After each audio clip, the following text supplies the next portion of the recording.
Zahajuji zasedání Božího soudu.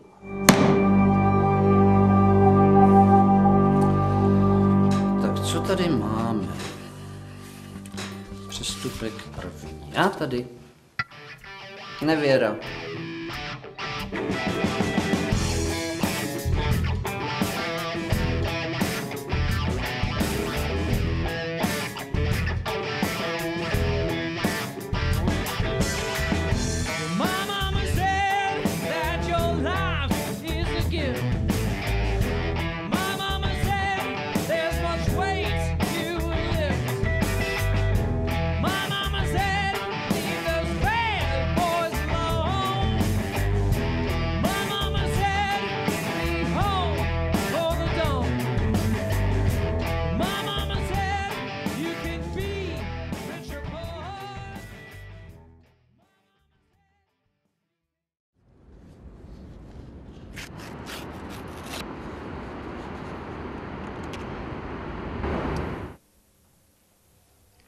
A jak dopadla ta dívka, kterou jste zradil?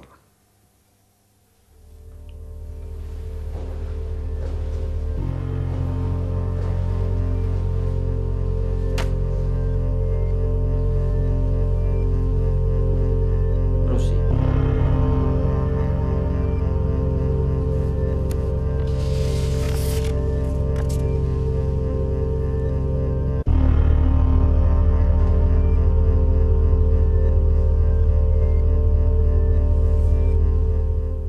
To není možný. Tomu nevěřím. Nevěříte? To je mi vážně líto. Konec konců tu máme svědky.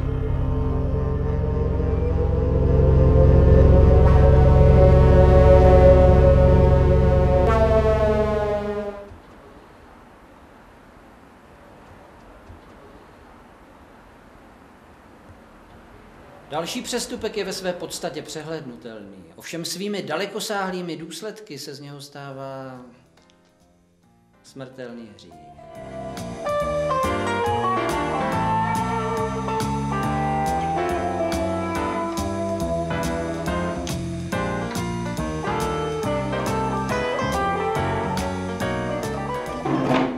Čus, chlapa. Čus. Vidíš tamhle toho chlapka? No, vidím, no. Tak jen tak pro zajímavost. To víno, co pije, stojí tak 2,5 táců. Dout mi bude tak za litr. Vidíš ten prsten? Tady zízal to, kamaráde. Tak to se holt někdo má. Ty vole, tobě to nedochází. U toho stolu sedí zlatý důl. A to chceš jako okrást? No ukrást přímo ne, ale obehrát v kartách. Tak na toho já kašlu. Ještě obehraje od nás. Ne, obehraje. Když budou ty karty cinklý. Tak do tohle se mnou fakt nepočítejte, do tohle nejdu. Tyhle to seš vážně tak posranej. Neboj, kámo. Dáme pár her, vytáhneme z něho pár papírků a pak to tady prokalíme. Tak se na něj má peněz jak šlupe. Tak je pravda, že pár kaček by se vždycky hodilo. No vidíš to, konečně rozumná řeč. Tady je nějaký kapitál. Tu máš. Tu máš. No a jdeme na něj, ne?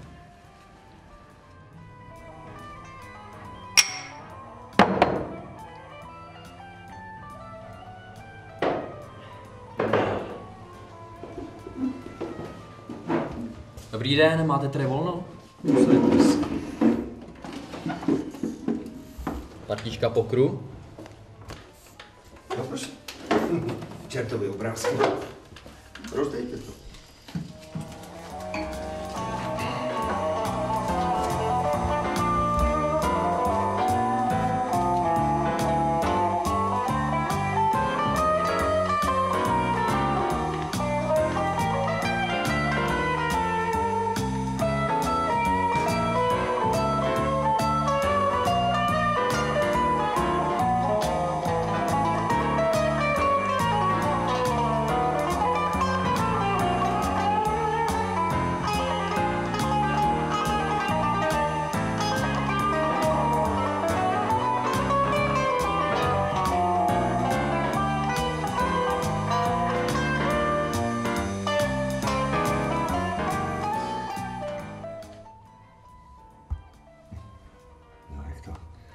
vypadá, pánové, tak jsem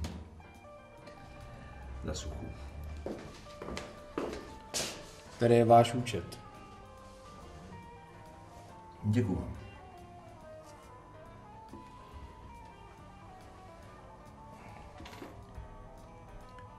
Za rohem máte bankomat, pane?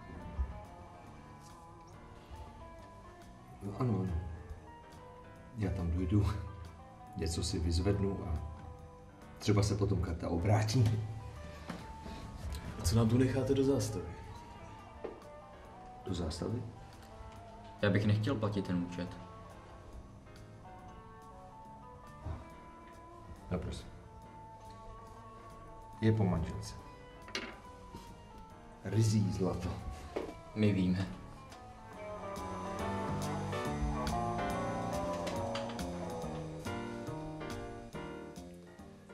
A výsledek?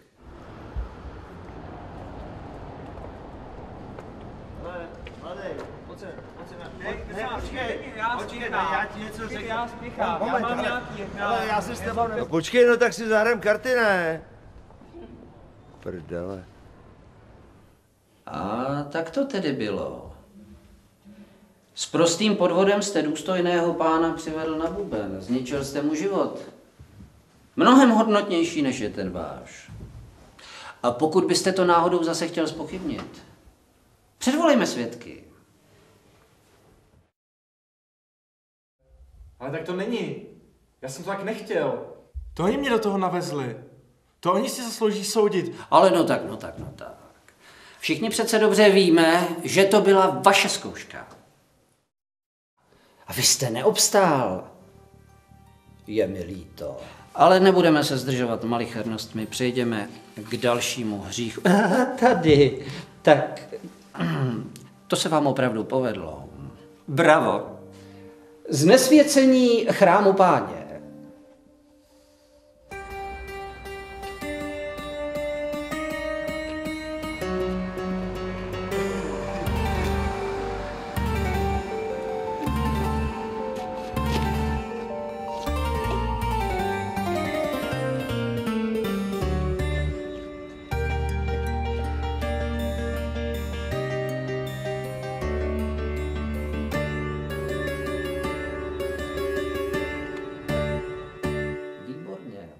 Zřekl jste se Boha. Tím jste si k němu uzavřel cestu.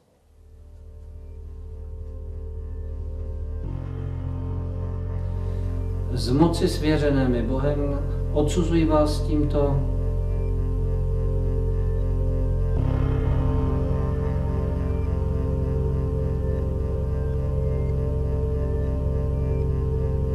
k nejvyššímu trestu.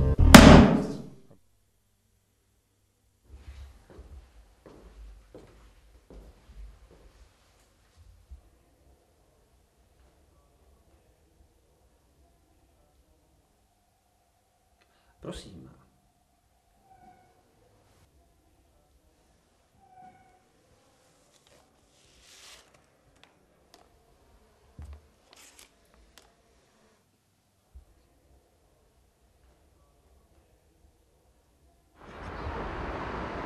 Mladý muži, neměl byste nějaký drobásky?